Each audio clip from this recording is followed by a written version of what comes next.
Olá, pessoal! De novo aqui, mais uma vez, dando continuidade ao estudo do Evangelho segundo o Espiritismo. Hoje falando de dai a César o que é de César, é até uma expressão, né, que falamos mesmo fora do Espiritismo, habituamos a falar dessa expressão dai a César o que é de César.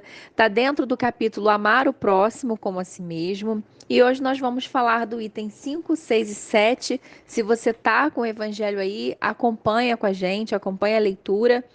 E lembrando sempre da importância de fazer a prece e a leitura de harmonização para que possamos estar imersos nas melhores vibrações, para que possamos fluir melhor, receber melhor as intuições dos nossos benfeitores espirituais que estão sempre nos acompanhando nos estudos. E falar desse tema é bem interessante, porque se trata, né, de um trecho aqui do Evangelho, que a gente vai ler daqui a pouco, como se, que ele até o Kardec vai falar depois, como se fosse uma armadilha para Jesus, para que ele se contradissesse, vamos colocar assim. Então, existia na época que Jesus estava aqui entre nós, existia os interesses do Império Romano, né, o governo da época, e Jesus chegou como esse revolucionário. E muitas pessoas então achavam que, já que ele vinha com um ideal de revolução, que ele ia proporcionar uma guerra, que ele ia acabar com os impostos, que ele ia mexer nessa parte material daquele império, daquelas coisas que estavam acontecendo. No entanto, Jesus ele foi bem claro, ele falou: "Não é essa a minha revolução. A minha ideia, a minha proposta é fazer uma modificação moral. É uma modificação interna em cada um de vocês. Isso sim.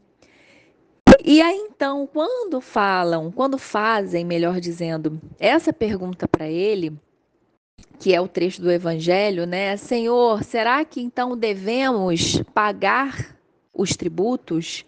E aí Jesus fala, com certeza. Jesus, na verdade, ele fala: o que está escrito nessa moeda? Não é a imagem de César? Não é o nome de César?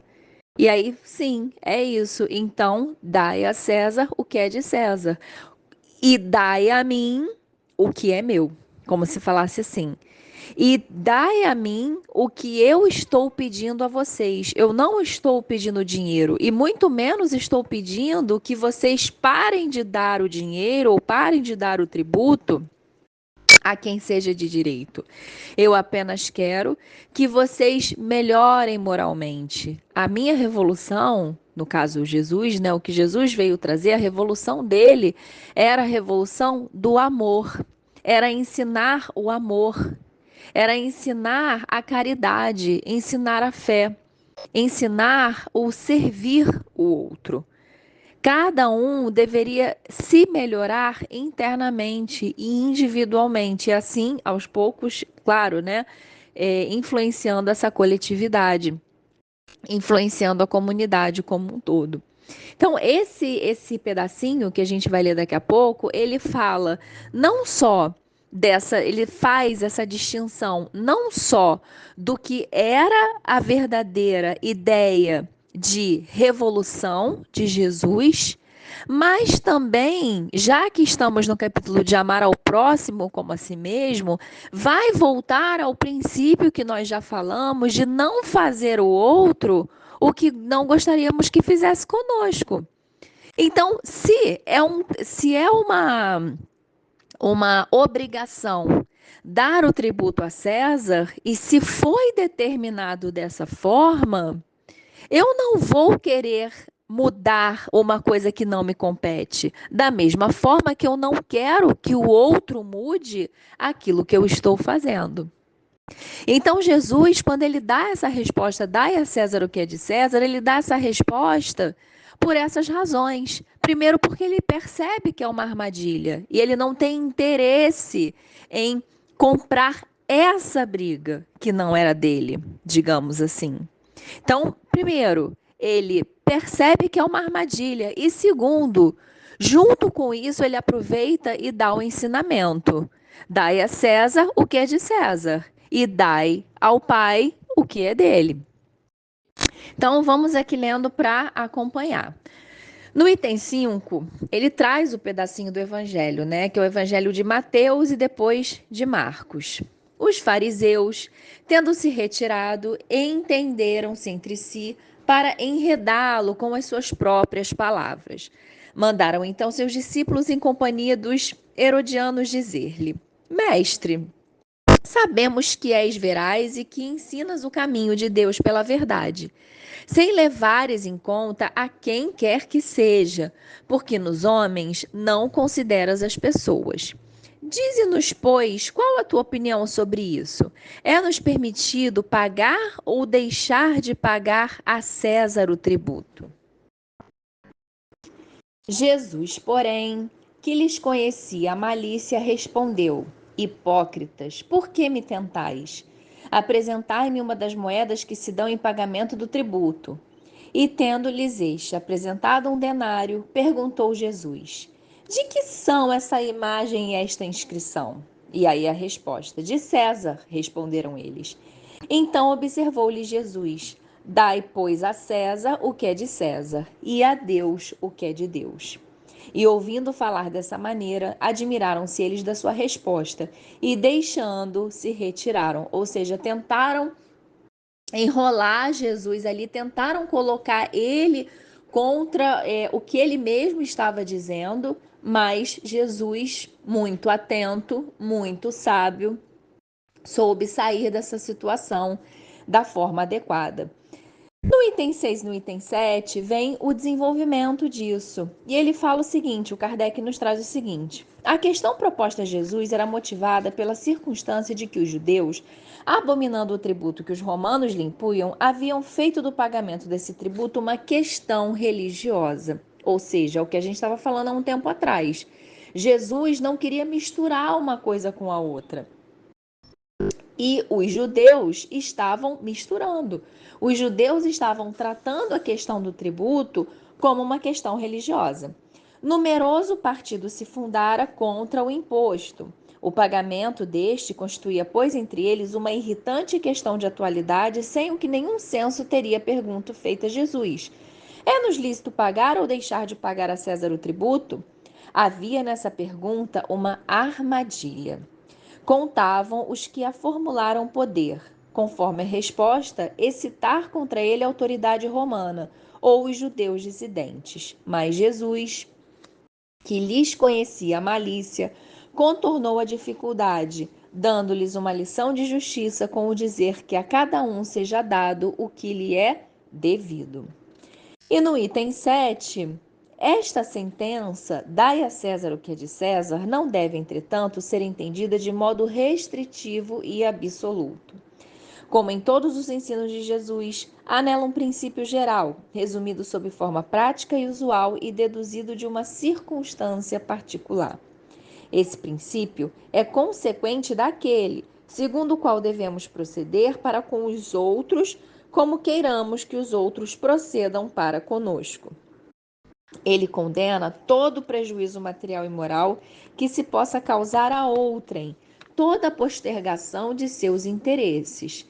Prescreve o respeito aos direitos de cada um, como cada um deseja que se respeitem os seus. Estende-se mesmo aos deveres contraídos para com a família, a sociedade, a autoridade, tanto quanto para com os indivíduos em geral. Então, entendam que essa missão, vamos colocar assim, esse propósito com o qual Jesus veio, essa proposta que ele veio trazendo de revolução moral, de criar uma ética com relação ao evangelho, com relação aos ensinamentos de Deus, ela essa tarefa era uma tarefa muito trabalhosa de ser feita, porque ela precisaria ser incutida entre a sociedade, sem, no entanto, cair nessas armadilhas. Sem, no entanto, comprar brigas desnecessárias.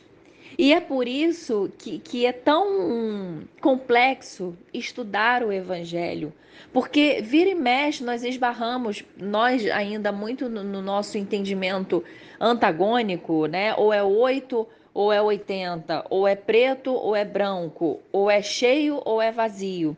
Nós temos essas dificuldades de entender as várias nuances que se passam no meio.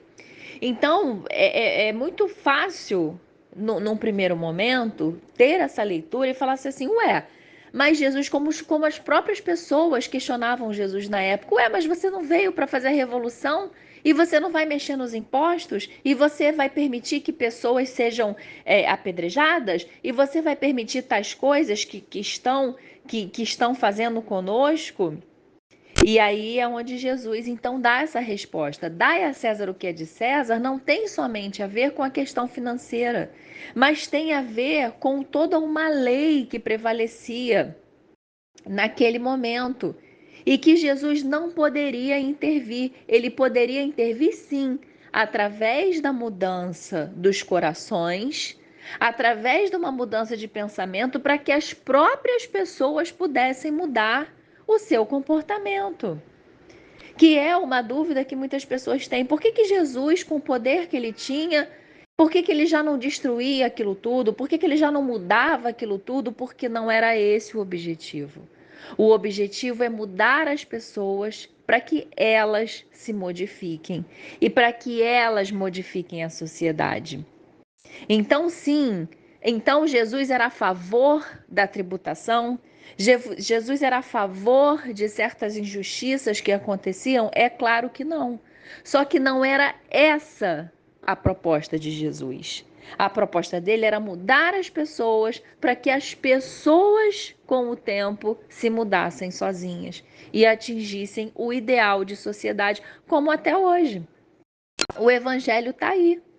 A Bíblia está aí, o Novo Testamento está aí, os ensinamentos estão aí há 2000 anos. E, no entanto, nós estamos agindo quase que da mesma forma. Ah, mas Deus não pode mudar, não pode fazer, Jesus não pode mudar, não pode acontecer? Pode, ele já faz. Só que ele faz dentro de cada um. Ele quer mudar dentro de cada um. Agora, se cada um vai aceitar ou vai fazer, aí é com o indivíduo. Aí é com cada pessoa. É cada pessoa que vai receber o ensinamento e vai decidir o que vai fazer com aquilo. É o livre-arbítrio que nós estudamos aqui também no Espiritismo. Então, meus amigos, esse foi o nosso estudo de hoje, falando aqui de dai a César o que é de César. Eu espero que vocês tenham entendido. Se vocês ficaram com alguma dúvida, querem fazer algum comentário, podem deixar aqui nos comentários. Eu vou lendo, eu vou respondendo. A gente vai formando uma discussão, um debate, se assim necessário for, né? Mas eu espero que vocês tenham entendido, espero que tenha ajudado vocês de alguma forma a melhorar o entendimento e principalmente nessa ideia de que, às vezes, o que nós precisamos fazer não é entrar em grandes brigas e entrar em grandes discussões, mas é simplesmente começar a olhar para dentro e fazer a nossa modificação. Lembrando que a melhor forma de mudar o outro é dando exemplo.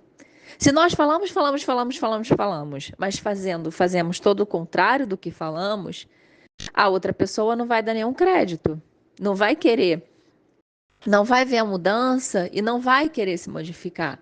Ao passo que, se nós não falamos nada, ficamos em silêncio, mas agimos de forma diferente, isso vai fazendo efeito. As pessoas ao redor, elas vão vendo a diferença e aí sim elas também vão ter vontade de mudar. E isso é o que Jesus vem tentando fazer desde que ele veio aqui. Isso é o que Jesus vem tentando fazer. Ele vem tentando, através do exemplo dele, que isso a gente também vê aqui no Evangelho, segundo o Espiritismo, no Livro dos Espíritos, aliás, que Jesus é nosso modelo e guia. É isso que ele vem tentando fazer, ele que é nosso modelo, vem tentando mostrar o que deve ser feito para que nós possamos um dia conseguir imitá-lo. Então, fiquem todos com muita paz. Lembrando de fazer agora a prece de encerramento. Eu agradeço muito a presença de vocês aqui comigo, quem está me ouvindo, quem está vinculado a esse estudo pelo pensamento. Espero que as boas vibrações de esclarecimento, de paz e amor cheguem a todos vocês. Até o próximo estudo. Até lá!